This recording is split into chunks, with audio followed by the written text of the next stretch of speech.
Hello, isang mapagpalang araw po muli sa lahat ng aking mga viewers, followers at subscribers. So ngayon po ay gagawa ko ng dessert, sticky rice or biko kung tawagin, malagkit na dessert. So ayan, caramelize muna ako ng brown sugar. Ayan. So itong recipe nito ay madali lang naman ito sundan as long na meron kayong glutinous rice, brown sugar, ako condensed milk ginagamit yun, saka coconut milk. Ayan. So yan lang naman ang mga ingredients dito sa biko o kaya sticky rice.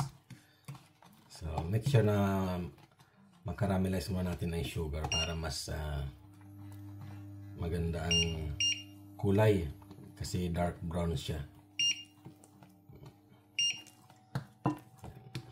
So please like, share, and subscribe sa aking YouTube channel para lagi kayong updated sa aking mga video na ipinopost. So sa bawat subscribe nyo, kayo po ay nakakatulong sa aking layunin na makatulong sa kapwa dahil po ang aking channel is for charity. So sa ngayon po ay nasa 204 subscriber na ako.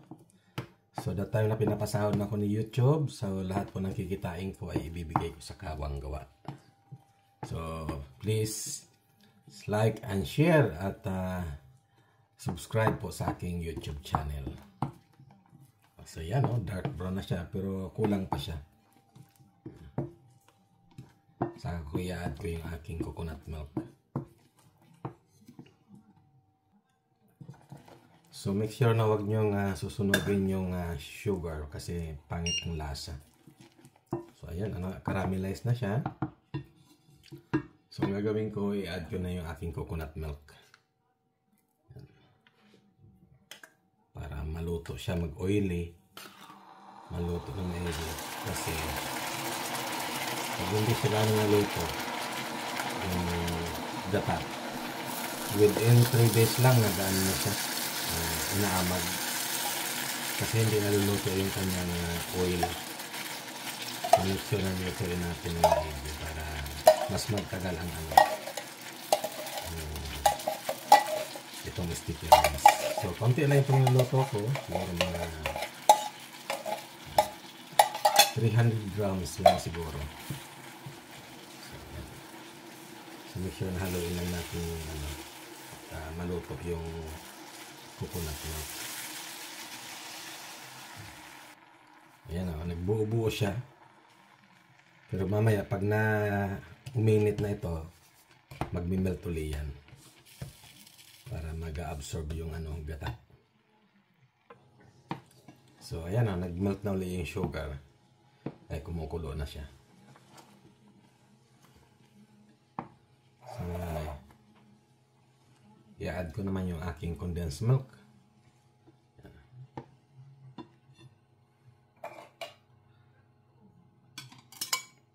Uy, nalaglag.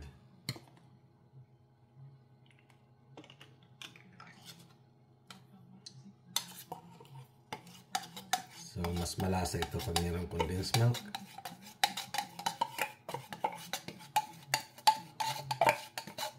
So, yan lang naman ang ingredients ko. Brown sugar, condensed milk, coconut milk. Tapos lalagyan ko ng flavor na vanilla flavor para mabango.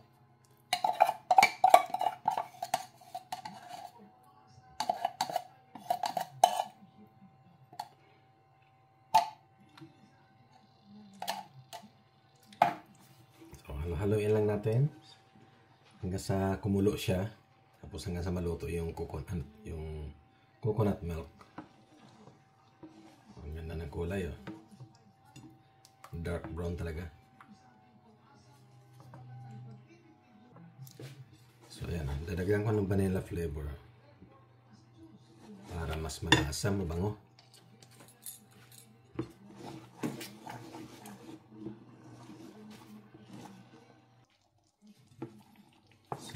Ready na yung aking caramelize. Ready ko na ilagay yung aking sticky rice na boiled rice.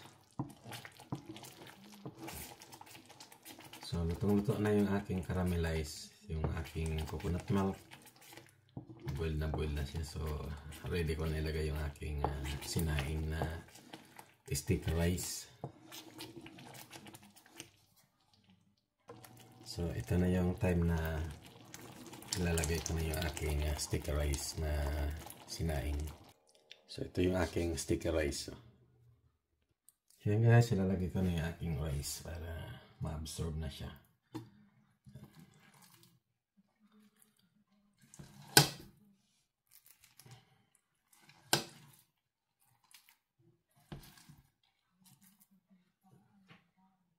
So ayan, nalagay ko na yung aking sticky rice. So make sure na halo natin ng maigi para ma-absorb yung sauce.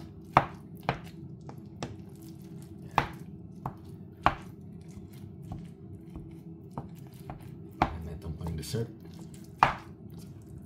Carbohydrates din.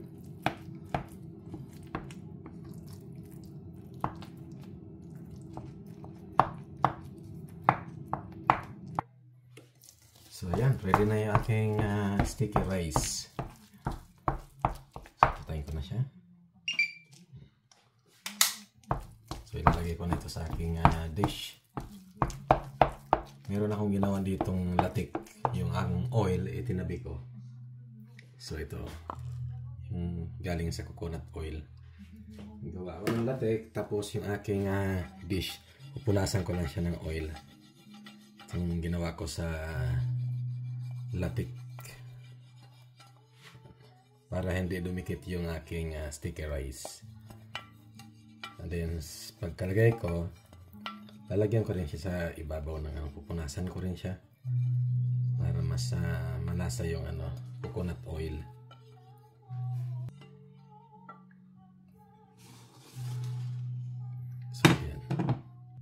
So ayan, lalagyan ko na siya ng coconut oil.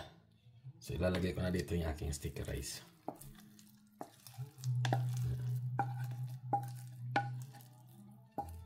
Parang ano to? Sarap. Pang dessert.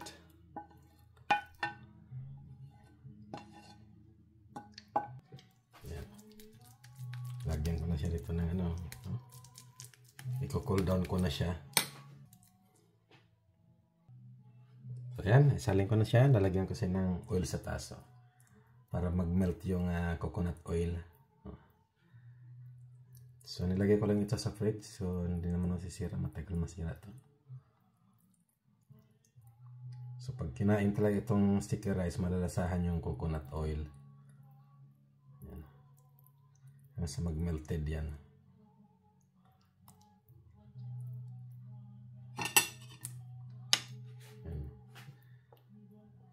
So yun guys, meron pa akong natitirang konting latik ko. Ilalagay ko sa ibabaw. Budbud ko siya.